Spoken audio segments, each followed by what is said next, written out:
tercer grado. Espero de corazón se encuentren todos muy bien de salud, con mucha energía para las clases de este día. Sean bienvenidos una vez más a la clase de ciencia. Antes de comenzar con el contenido de este día, vamos a realizar nuestra actividad socioemocional. ¡Comencemos!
La reflexión de este día es: los sueños son como una plantita, hay que regarlos para verlos crecer. Esta reflexión nos invita a que siempre luchemos por hacer realidad nuestros sueños.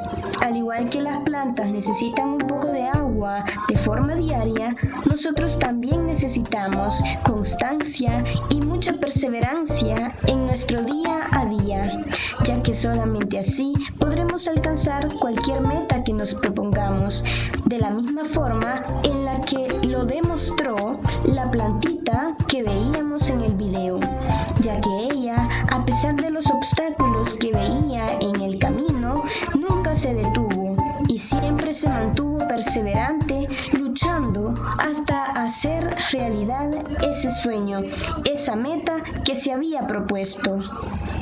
En la clase de este día desarrollaremos la siguiente agenda: saludo, actividad de iniciación, que ya la realizamos, reflexión, presentación de agenda, objetivo de clase, desarrollo de contenido y por último la sesión de preguntas y respuestas. El contenido de este día es la luna, los movimientos de la Tierra y la corteza terrestre. Estos temas los pueden encontrar en su libro de ciencia de la página 185 a la página 197. El objetivo de la clase de este día es reconocer y clasificar los tipos de satélite que existen, los movimientos de la Tierra y la importancia de la corteza terrestre para la vida en el planeta. Damos inicio a la unidad número 8, que lleva por nombre La Tierra, nuestro gran hogar. Para Para comenzar, nos vamos a ubicar en la página 185. En ella encontramos una actividad que dice: contesta la siguiente adivinanza. De noche me ven, de día no me ven, pero siempre acompaño a la tierra en su vaivén. ¿Cuál consideran ustedes que es la respuesta? ¿De qué están hablando? Muy bien, están hablando de la luna. Luego dice, escribe una característica que describa la adivinanza. En este caso podemos mencionar que la luna está junto a la tierra, así como lo menciona la adivinanza, que dice que acompaña a la tierra en su vaivén. La Luna es considerado un satélite natural. Un satélite es un cuerpo que gira alrededor de un planeta y el camino que recorren se llama órbita. La Luna y la Tierra están unidas por una fuerza muy importante que se llama gravedad. Gracias a la gravedad, los astros como el Sol, la Tierra, la Luna y los planetas se atraen entre sí. Es importante reconocer que existen dos tipos de satélite. Tenemos por un lado los satélites naturales, que son astros o cuerpos celestes que tienen forma definida. Por ejemplo, la Luna, que se encuentra cerca de un planeta. Esta es una de las características de los satélites naturales, que siempre se encuentran cerca de un planeta. Y en nuestro sistema solar, la Tierra, Marte, Júpiter, Saturno, Urano y Neptuno son planetas que poseen satélites naturales que acompañan su órbita.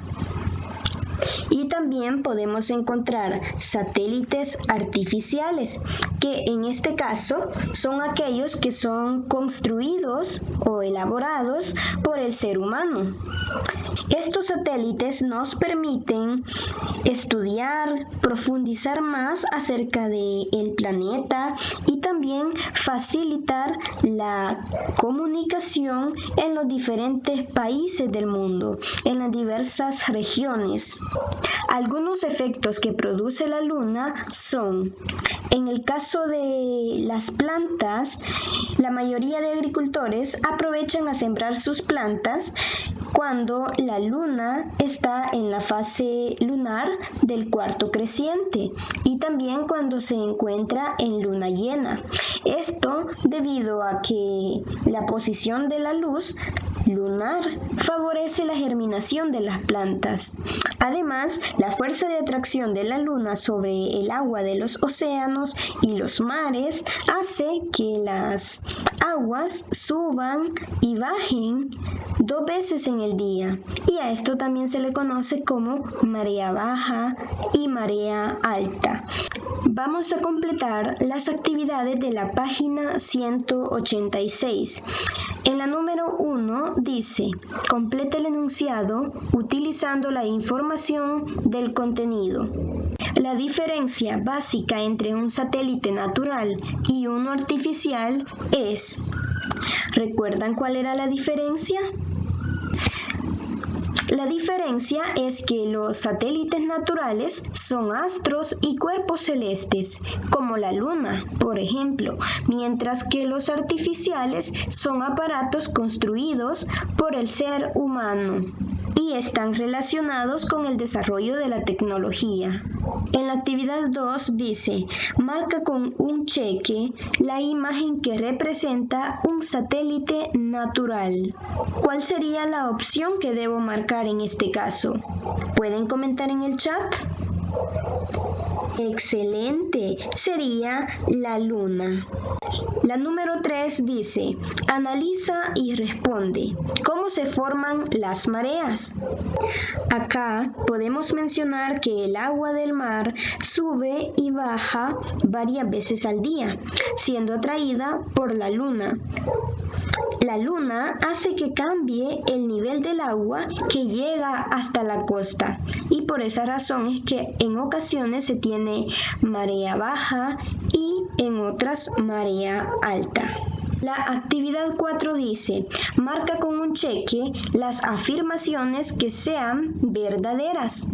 Para esta actividad les pido de su colaboración en el chat. ¿La órbita es el camino que recorre un satélite?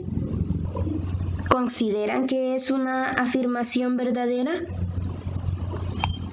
Muy bien, la órbita es el camino que recorren los satélites naturales.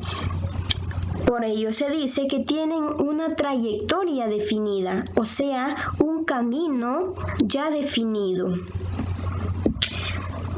En el día se dan 4 mareas.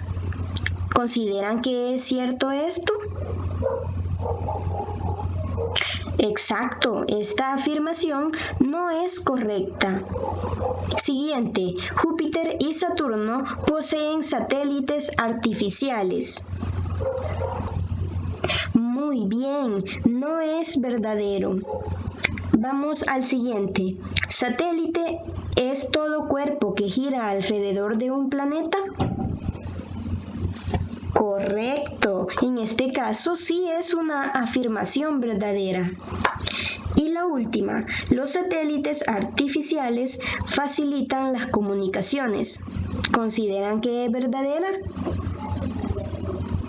Excelente, sí es verdadera porque ya se mencionaba que los satélites artificiales están muy relacionados con la parte tecnológica y sus grandes avances nos han permitido facilitar las comunicaciones y el acceso a la información.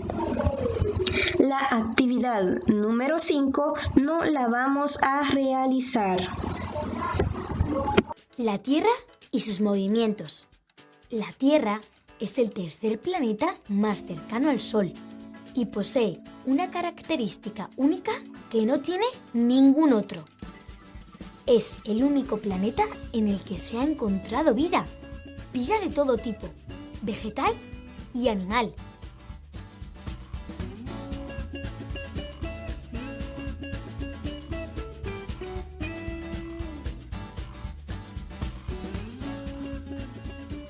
Su temperatura media de 15 grados centígrados y la existencia de agua y atmósfera hacen de nuestro planeta un lugar idóneo para que haya vida. Como el resto de los planetas del Sistema Solar, la Tierra realiza 2 tipos de movimientos, llamados movimiento de rotación y movimiento de traslación. En el movimiento de rotación, la Tierra gira sobre sí misma. Rotar significa eso, girar sobre un eje. Pues bien, la Tierra gira sobre sí misma, alrededor de un eje imaginario, ligeramente inclinado, que la atravesaría por los polos. ¿Sabes cuánto tarda en dar una vuelta sobre sí misma? Tarda 24 horas en dar una vuelta completa. Y si pensamos un poquito, nos damos cuenta que un día entero con su día y su noche dura 24 horas también. Es decir, que el movimiento de rotación provoca el día y la noche. Muy interesante, ¿a que sí? Ahora vamos a ver el movimiento de traslación. Como veis en las imágenes, la Tierra desarrolla una órbita elíptica alrededor del Sol. Eso de órbita elíptica suena un poco raro, pero si os fijáis bien, es el recorrido que hace la Tierra alrededor del Sol. ¿Sabéis cuánto tarda la Tierra en dar una vuelta completa al Sol? Pues tarda 365 días, exactamente un año. El movimiento de traslación provoca que haya primavera con sus coloridas flores, el caluroso pero divertidísimo verano, el otoño con todas las hojas de los árboles por el suelo y provoca el frío, el helador invierno. Ahora vamos a recordar los 2 movimientos que hace nuestro planeta la Tierra. El movimiento de rotación, que es aquel en el que la Tierra gira sobre sí misma, provoca el día y la noche y dura exactamente 24 horas. lo mismo que un día. El movimiento de traslación es aquel en el que la Tierra gira alrededor del Sol. Tarda 365 días y provoca las estaciones del año. Bueno, ya conocéis los movimientos de la Tierra. ¡Adiós, amigos! Ahora vamos a completar las actividades de la página 188. En la número 1 dice: completa con tus ideas el siguiente enunciado. El día y la noche se deben a... ¿Recuerdan a qué se debe? Muy bien, se debe al movimiento de rotación que realiza la Tierra alrededor de su eje imaginario. Es un eje imaginario debido a que no lo podemos ver, pero sabemos que existe. Este eje se ubica de polo norte al polo sur. En la actividad 2 dice: subraya la respuesta correcta. Movimiento en el cual el planeta Tierra gira sobre su propio eje y se produce el día y la noche. ¿Recuerdan cómo se le llamaba a ese movimiento? ¿Cuál sería en este caso la opción correcta? Excelente, sería rotación. Recuerden que la rotación es el movimiento que realiza la Tierra y que da lugar al día y la noche. Siguiente, el movimiento que realizan los planetas al girar alrededor del Sol se conoce como... Muy bien, se conoce como traslación. En la actividad 3 se debe completar el párrafo que aparece utilizando las diferentes palabras que nos proporciona. Por ejemplo, dice acá la y luego dice realiza dos movimientos. ¿Se recuerdan quién realizaba los dos movimientos? Correcto, la Tierra realiza dos movimientos. El de que dura 24 horas. ¿Recuerdan cuál es el movimiento que dura 24 horas? El que dura 24 horas es el que está relacionado con el día y con la noche. Y ese movimiento, recuerden que es el movimiento de rotación. Entonces escribimos rotación. La Tierra realiza dos movimientos. El de rotación que dura 24 horas y el otro sería el de traslación alrededor del... Recuerden que es alrededor del Sol, que dura 365 y acá ubicamos días. Y ya tendríamos nuestro párrafo completo. La actividad 4 no se va a realizar. Encontramos una actividad que dice: describe algunas características de la superficie donde crecen las plantas. ¿Podrían compartirlas en el chat? Muy bien, una de esas características es que es una capa de la Tierra que está compuesta por diferentes residuos que pueden ser ya sea de origen vegetal o de origen animal. Por ejemplo, los residuos de las hojas o de los frutos secos o los residuos de animales que mueren y que luego se descomponen. También está compuesta por minerales y otros nutrientes, así como también rocas y otros complementos. Esta superficie recibe el nombre de suelo. La litosfera es una capa sólida que se encuentra compuesta por rocas y es sobre la cual nosotros vivimos. Esta capa recibe el nombre de corteza terrestre. La litosfera es una capa dura que se encuentra formada por materiales sólidos, por ejemplo, las rocas, y también se encuentra formada por arena y otros elementos. En nuestro planeta Tierra encontramos 3 diferentes capas, que son el núcleo, que es la capa más interna de la Tierra, que se encuentra dividida en núcleo interno y también núcleo externo. Estos se encuentran separados por una zona de transición. También tenemos el manto, que es la capa más grande del planeta. Esta capa es la que separa el núcleo de la corteza terrestre. Y tenemos también la otra capa, que es la corteza terrestre. Esta es la capa más delgada, la capa más superficial que tiene la Tierra y se encuentra formada por el suelo. El suelo se encuentra formado por una serie de minerales y nutrientes que son llamados humus y que son los que permiten que las plantas y otros organismos puedan sobrevivir.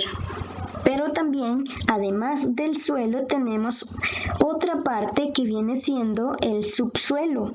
El subsuelo es otra capa de la Tierra que está compuesta por arena y por roca. Y esta le brinda mayor solidez a esta capa. Ahora vamos a completar las actividades de la página 190.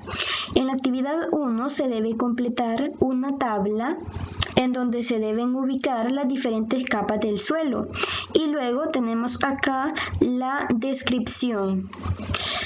La primera descripción que encontramos dice que se encuentra formado por materia orgánica, minerales y la roca madre. Muy bien, es el suelo.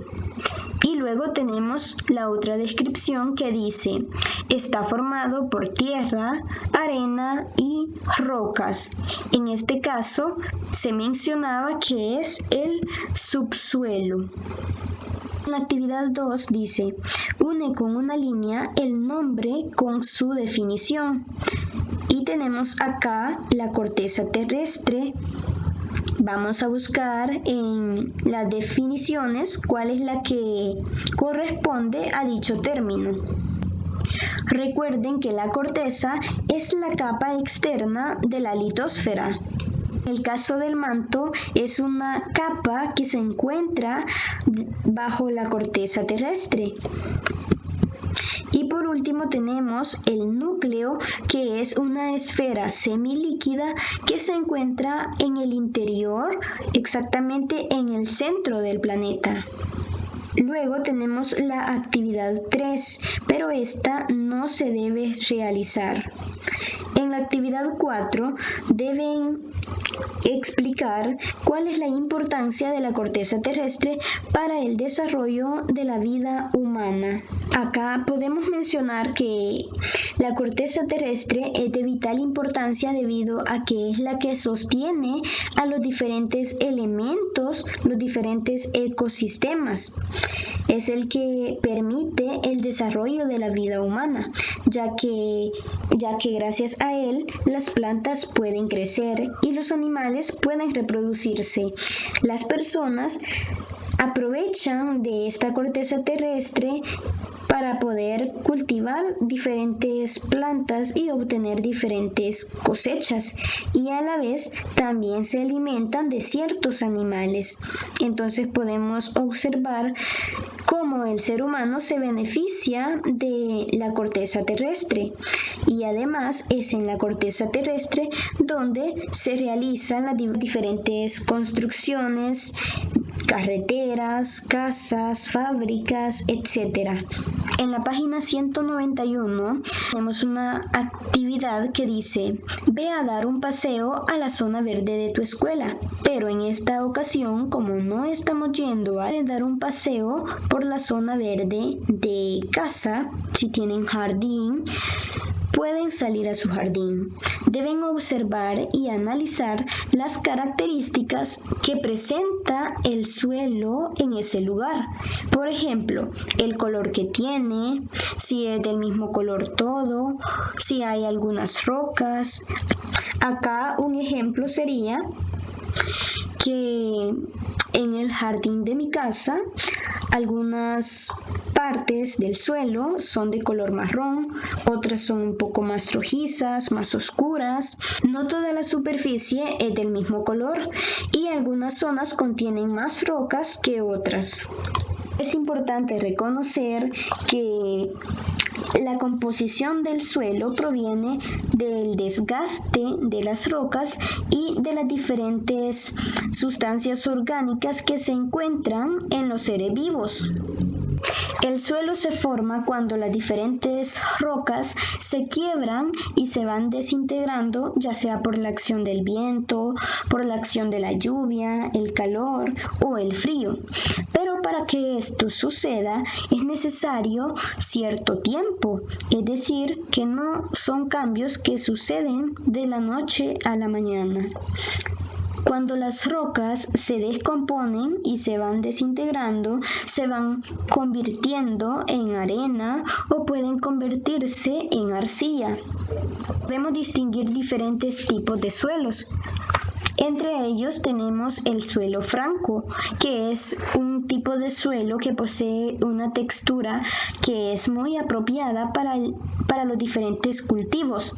Podemos apreciar en la imagen que es un tipo de suelo que se encuentra suelto y este tipo de suelo contiene abundante humus, es decir, que es el tipo de suelo que más favorece los cultivos.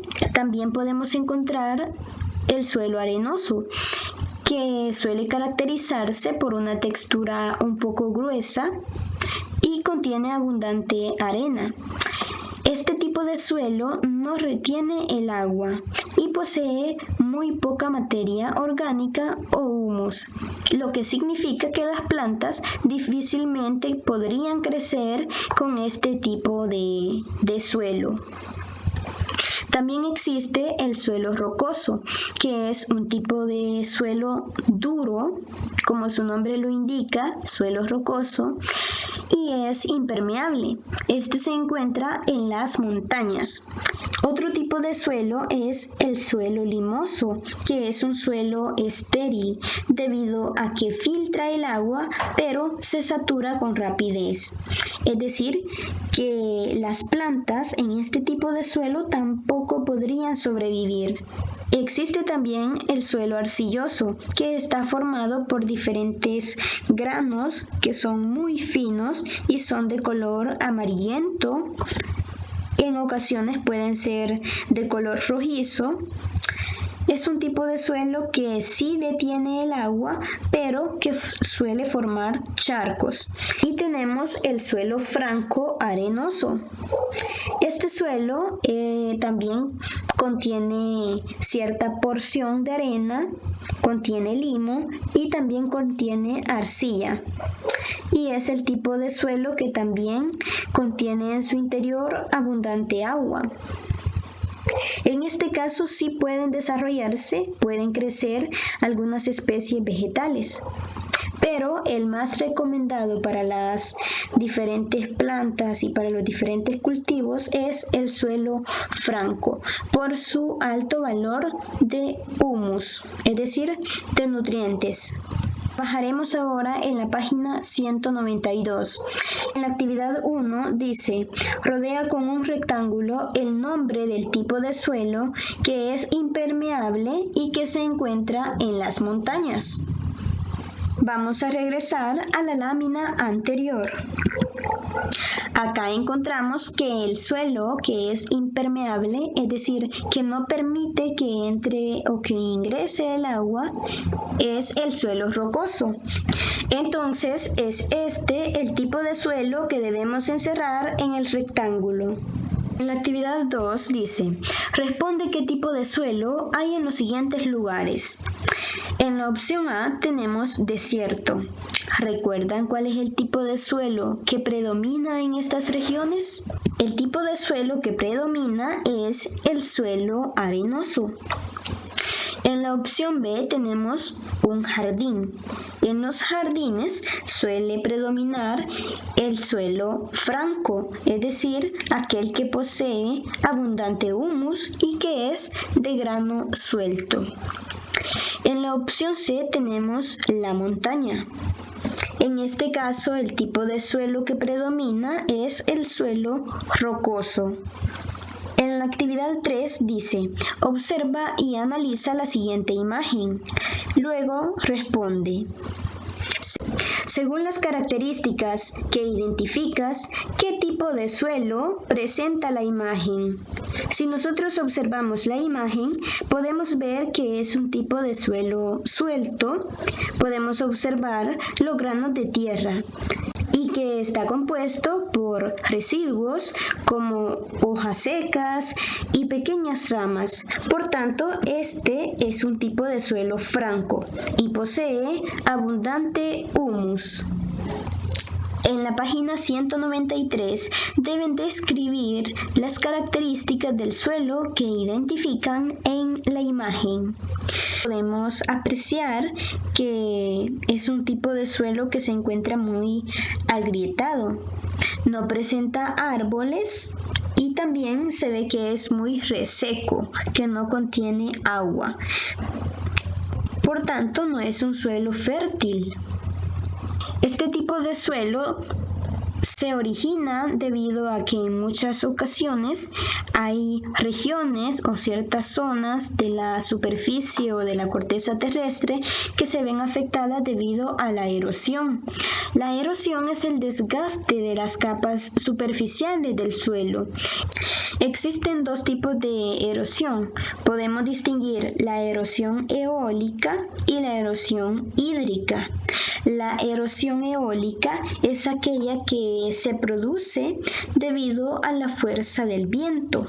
En este caso, el viento suele llevarse poco a poco el suelo hasta que queda descubierto. Este tipo de fenómeno suele ocurrir sobre todo en los desiertos.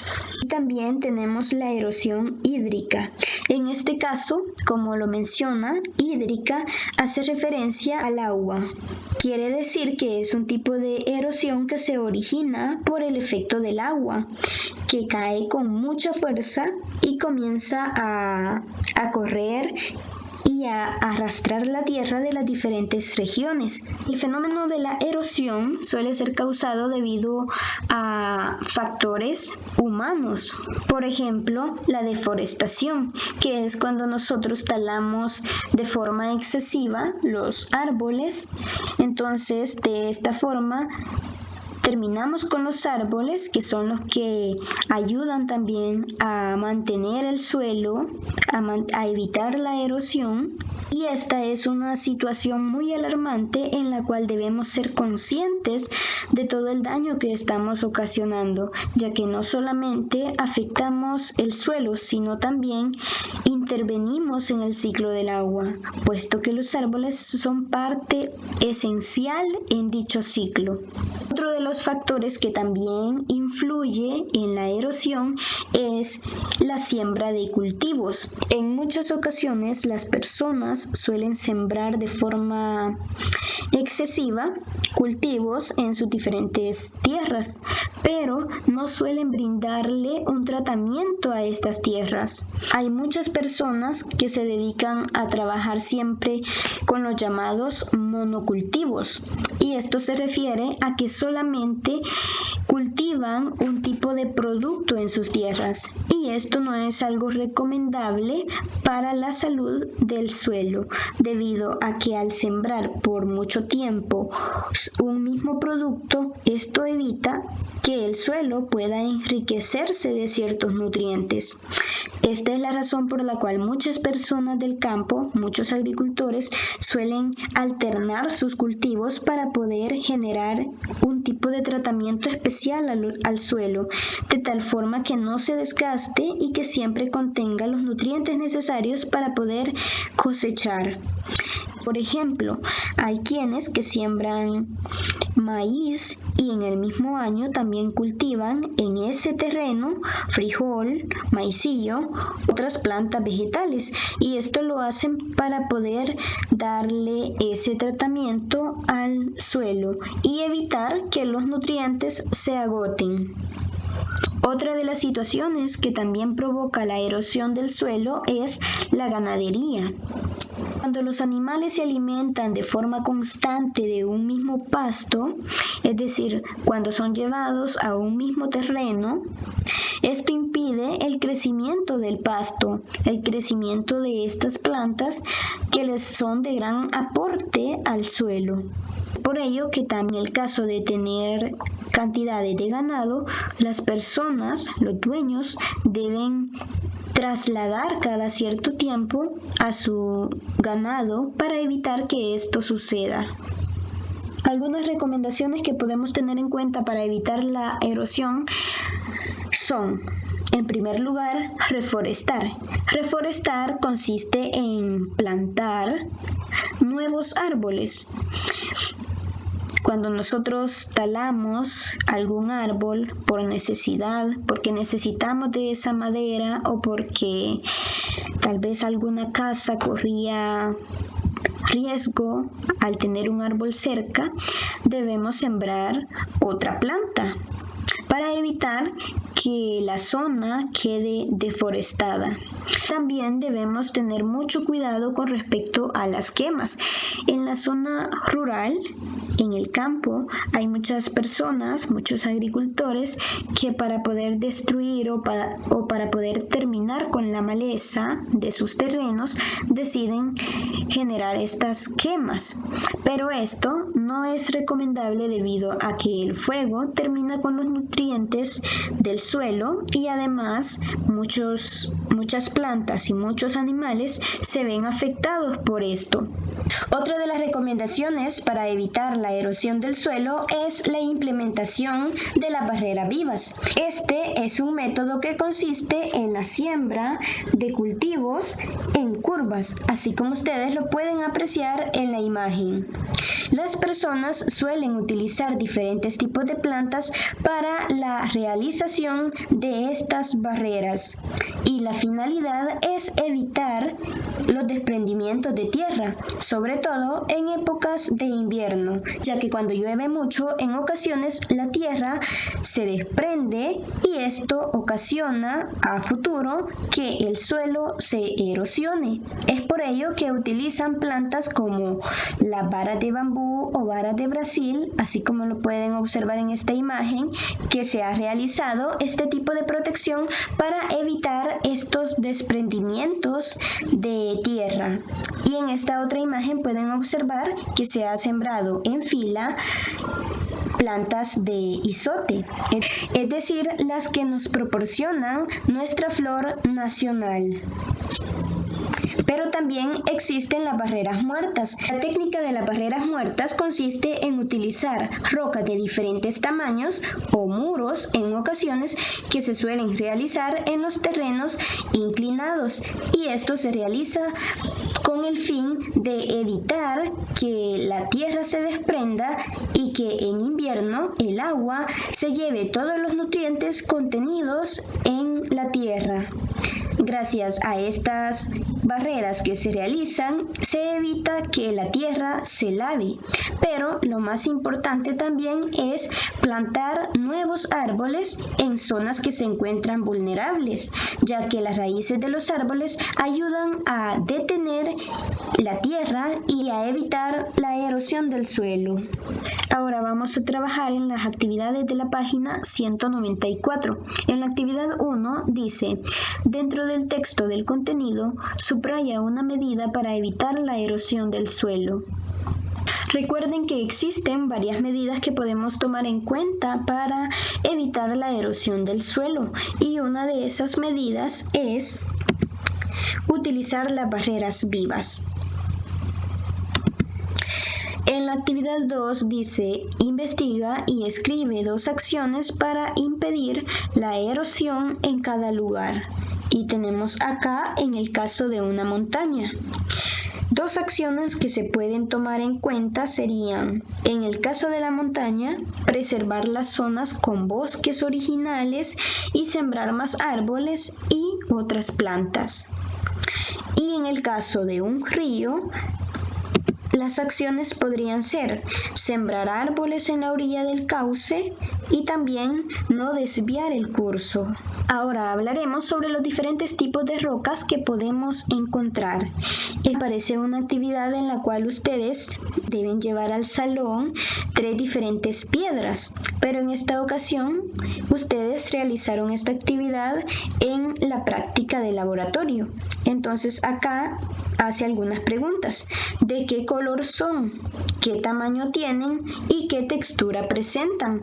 Acá ustedes deben responder con base a las 3 piedras que ustedes coleccionaron para su actividad evaluada de ciencia. Pero acá les presento un ejemplo de cómo me quedó a mí. Son de color gris oscuras, son de tamaño mediano y 2 son pequeñas y son un poco ásperas. Las rocas están constituidas por diferentes minerales. Es importante reconocer que las diferentes rocas tienen muchas utilidades y el ser humano las puede emplear y puede obtener de ellas ciertos beneficios. Por ejemplo, hay algunas rocas que están compuestas por minerales como el mármol y otros diamantes. Estos minerales que se extraen de las rocas son empleados en diferentes artefactos como anillos, por ejemplo, diferentes accesorios de belleza, y las rocas suelen emplearse para la construcción de edificios, para la fabricación del cemento, del yeso, de la cal y otros productos, sobre todo también para la elaboración de esculturas o para la elaboración de la joyería en el caso de los minerales. Al igual que el suelo, las rocas también se clasifican de acuerdo a su origen.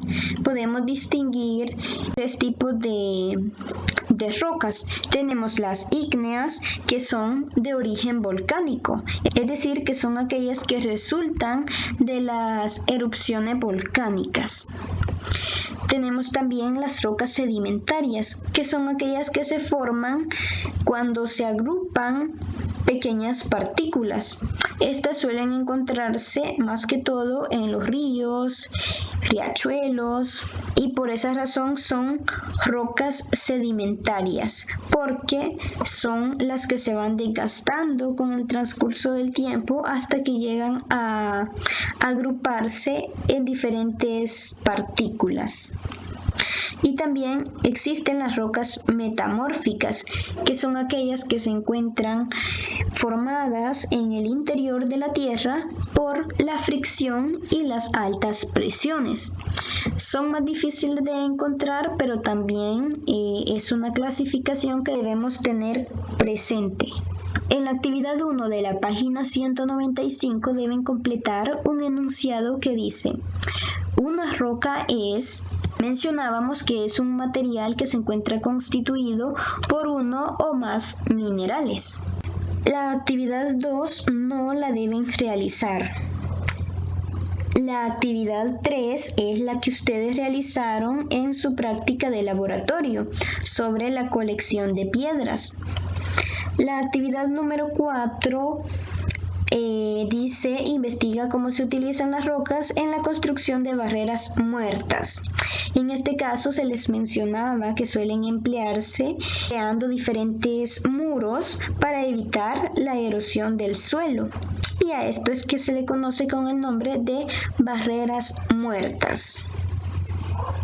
Existen varios organismos que viven y dependen prácticamente del suelo. En su libro deben responder en la página 196 algunas preguntas. ¿Han observado en el suelo diferentes organismos? ¿Qué tipo de animales o de seres han observado? ¿Podrían comentar en el chat? ¡Excelente! Algunos de esos organismos son las lombrices, las hormigas, son popos, a veces encontramos también topos. En el suelo podemos encontrar algunos organismos como hongos, bacterias, insectos, gusanos, lombrices y sobre todo plantas. Pero estos organismos los podemos clasificar como organismos grandes y organismos pequeños. Ejemplos de organismos grandes son las serpientes, los ratones, los topos y los conejos, que suelen cavar en el suelo para poder alimentarse o para poder refugiarse. Pero también existen los organismos pequeños que comprenden más que todo los invertebrados, por ejemplo las hormigas, son popos, termitas, ciempiés.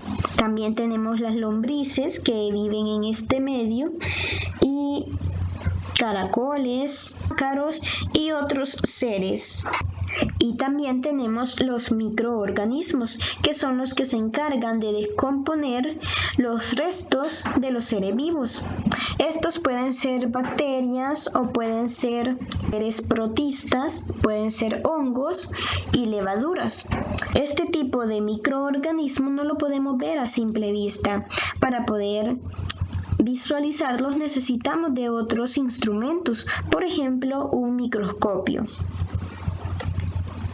Todos estos organismos juegan un papel muy importante en el suelo, ya que contribuyen a la descomposición de las rocas y además permiten la mejora de las condiciones del suelo, favoreciendo así las actividades del ser humano. Por ejemplo, en el caso de las lombrices, sabemos que causan ciertos beneficios que ayudan a los diferentes cultivos. Transforman los residuos convirtiéndolos en humus. También cuando abren sus madrigueras suelen también generar ciertos túneles en el suelo y esto permite que pueda ingresar el oxígeno a las raíces de las plantas. Y también estos seres fertilizan la tierra con su excremento, sobre todo las lombrices. Y esto constituye una gran fuente de abono para las plantas. En la actividad 1 de la página 196, deben subrayar dentro del texto el nombre del tipo de organismo que habita en el suelo y que se encarga de descomponer los restos de algunos seres vivos. El tipo de organismos que habitan en el suelo y que se encargan de descomponer los restos de los seres vivos son los microorganismos. Esta es la palabra que deben subrayar. Luego, en la actividad 2, se debe completar la tabla de acuerdo a los organismos que habitan en el suelo.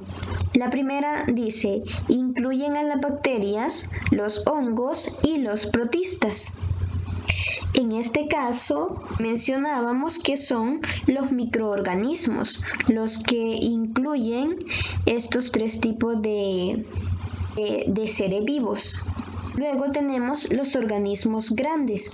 En este caso mencionábamos que los organismos grandes son aquellos que cavan el suelo para poder alimentarse o para poder refugiarse, por ejemplo, del agua o de otros peligros. Y por último tenemos organismos invertebrados como hormigas y caracoles.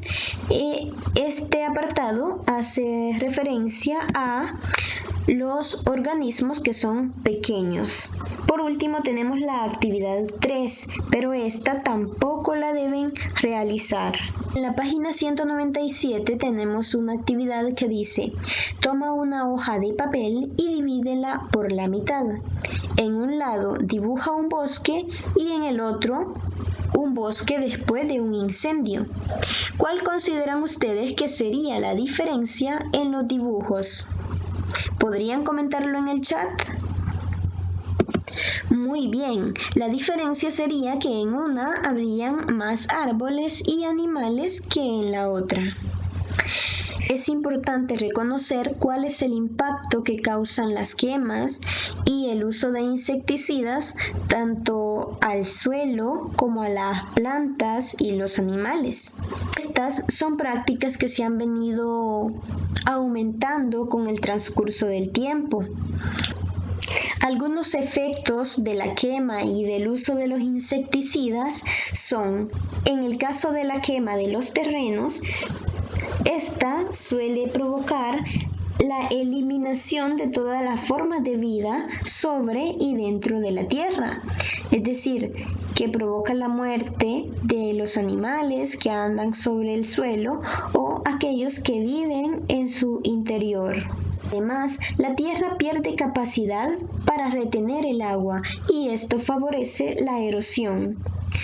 Otro de los aspectos que es también importante señalar es que el humo contamina la atmósfera y además genera problemas respiratorios en las personas. En el caso de los insecticidas, es una práctica que se refiere al uso de las sustancias químicas que son fabricadas por los seres humanos con la finalidad de eliminar algunas plagas de insectos que afectan a los cultivos. Para ello, las personas, los agricultores suelen utilizar bombas que les permiten acabar con dichas plagas. Pero esto genera ciertas consecuencias, por ejemplo, la contaminación de los mantos acuíferos, ya que la mayoría de veces estas bombas suelen lavarse en los ríos y estas sustancias tóxicas acaban con la vida de los seres que se encuentran en el agua, por ejemplo los peces, cangrejos y otros seres vivos. Además, causan toxicidad al ser humano. Esto puede provocar muchas enfermedades en caso de que no se tomen las medidas necesarias cuando se empleen dichas sustancias. Y además es una acción, es una práctica que genera un gran desequilibrio en la naturaleza, ya que muchas plantas que son útiles en los diferentes cultivos se pierden y además muchos animales como los insectos mueren. Y recordemos que los insectos también son parte importante debido a que son los que contribuyen en los procesos de polinización de las plantas. Por ello se recomienda utilizar otros métodos naturales en lugar de estas sustancias químicas. Trabajaremos en las actividades de la página 197. En la actividad 1 dice, completa el enunciado. Al utilizar insecticidas se provoca.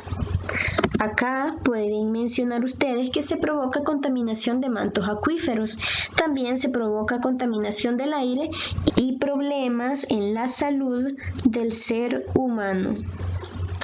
En la actividad 2 deben señalar con una X las imágenes de los efectos de quemas de terreno y con un cheque los efectos negativos de los insecticidas.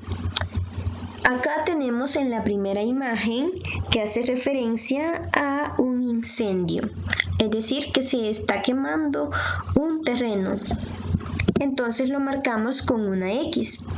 En la imagen 2 podemos apreciar que son unos peces los que han muerto y esto es un efecto del uso de los insecticidas. Entonces la marcamos con un cheque. La imagen 3 hace referencia a los pozos. La contaminación de pozos es otro efecto que también es causado debido al uso de los insecticidas. Entonces agregamos también un cheque. Por último tenemos una imagen que hace referencia a las quemas. Y de esta forma nos quedaría la actividad. Finalmente hemos terminado con la clase de este día. Les agradezco mucho su participación y su buena disposición por el aprendizaje. Sigan así. ¡Ánimo! Estoy muy orgullosa de ustedes. Nos vemos en la próxima clase. Cuídense mucho. Les mando un inmenso abrazo.